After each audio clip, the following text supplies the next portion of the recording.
C'est une association qui a vu le jour au lendemain du Covid, un cabas pour un étudiant. Voilà son nom. L'idée, mettre en lien étudiants en difficulté et familles qui sont prêtes à les aider. En direct avec nous, Sophie Béchir.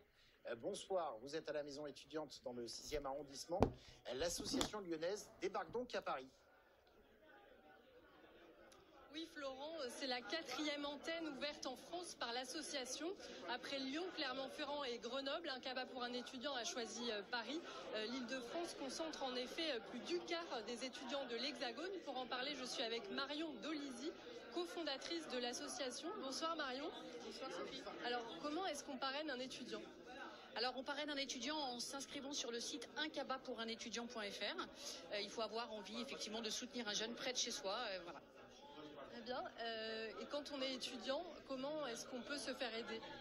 Alors on se fait aider en s'inscrivant également sur le site uncabaspouranétudiant.fr, en remplissant le formulaire et en fournissant un certificat de scolarité.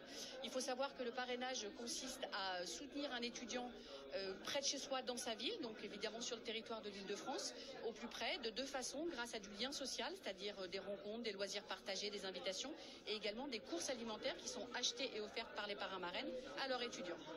Alors, on est avec Véronique Fizelson. Véronique, bonsoir. Vous êtes marraine. Qu'est-ce que ça vous apporte et pourquoi vous avez choisi de faire cette démarche ? Alors pourquoi ? Parce que je travaille pour une entreprise qui est mécène de Un cabas pour un étudiant, c'est comme ça qu'on s'est connus.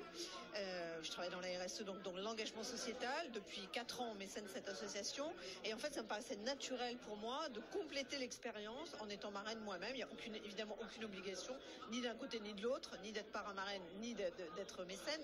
Mais en fait, moi, ça a été une rencontre très, très, très riche avec une étudiante donc isolée, étrangère en l'occurrence, mais qui venait faire ses études en France et qui ne connaissait personne. Et en fait, je pense qu'on s'est apporté l'une l'autre. C'est-à-dire que j'ai autant appris avec cette rencontre et en tissant ce lien d'elle qu'elle a appris de moi.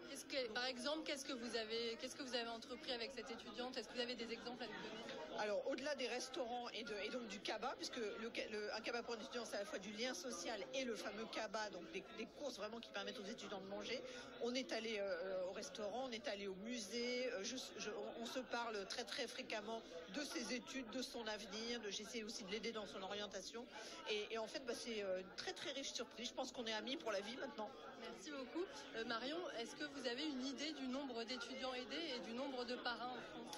Oui, alors on a des parrainages, on a fait déjà plus de 6000 parrainages en 3 ans dans plus de 50 villes en France. Sur le territoire francilien, on a déjà fait plus de 1000 parrainages. On a vraiment besoin, et on lance cet appel auprès de vos téléspectateurs, on a vraiment besoin de nouveaux parrains marraines. Venez vous inscrire pour soutenir un étudiant, c'est vraiment important, ils en ont besoin. Merci beaucoup Marion Dolisi. Alors vous l'avez compris, si vous aussi vous voulez aider, vous pouvez vous connecter sur le site uncabaspouranétudiant.fr. Sophie Béchir et Fleury Castin pour les images. Merci beaucoup pour cette découverte.